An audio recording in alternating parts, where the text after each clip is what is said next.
ایک اور پھر کویسچن تھا، کسی نے کہا کہ میری بیوی روٹھی ہوئی ہے مجھ سے، اس کو منانے کے لیے کوئی وظیفہ قرآن پاک کی کوئی آیت دیں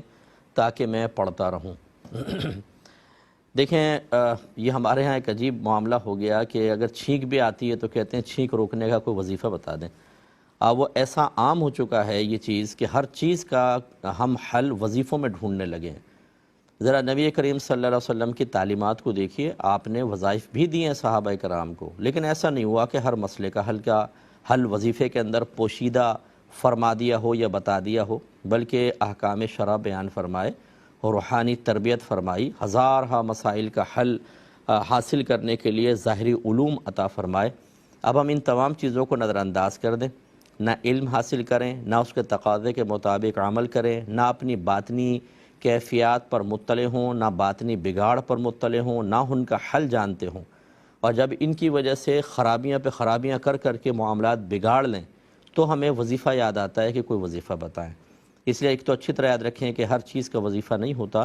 آپ کو اپنی کوششوں پر، اپنے علم پر، اپنے تقوی پر، اپنی تربیت پر بھی بھروسہ کرنا ہوگا، اور اس کے لیے ان تمام چیزوں کو حاصل کرنا چاہیے۔ آپ اپنی سب سے پہلے غلطیاں دیکھیں، آپ نے کون سی غلطیاں کی تھیں کہ بیوی روٹھ کر گئی۔ اگر بیوی غلطی اس کی تھی اور پھر بھی روٹھ کے چلی گئی، پھر بھی آپ اپنی غلطی محسوس کریں کہ آپ نے اپنی زوجہ کے دل میں وہ خوف خدا اور فکر آخرت کیوں نہیں پیدا کی تھی کہ اگر وہ نافرمانی کر بھی رہی ہے تو ایک آیت یا ایک حدیث سنا کے اس کے دل میں اس خوف کو جگا دیا جائے،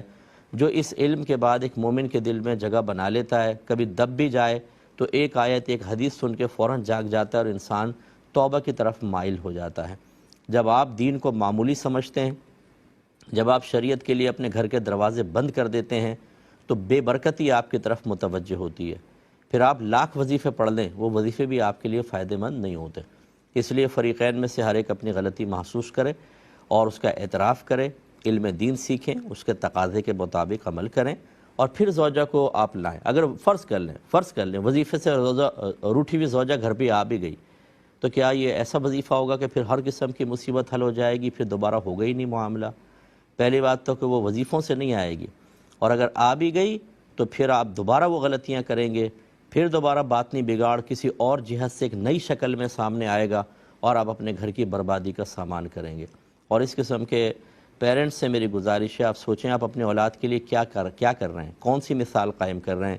جب آپ کم علم رہتے ہیں، تربیت کامل نہیں کرتے، علم دین نہیں سیکھتے، اور اس نقص کے ساتھ اپنی زندگی کو بہت ہی خراب اور بصورت دیگر الفاظ جہنم بنا لیتے ہیں، تو آپ کی اولاد آپ کو دیکھ رہی ہے، وہ بھی اپنی ازدواجی زندگی اسی طرح گزارتی ہے۔ اس لیے خدا را علم دین کی طرف آئیں، آپ زوجہ کے پاس جائیں، پیار محبت سے، اپنی غلطی ہے اعتراف کریں، اس کی ہے پیار محبت سے سمجھا کر انہیں گھر لے کر آئیں تاکہ یہ معاملہ ختم ہو۔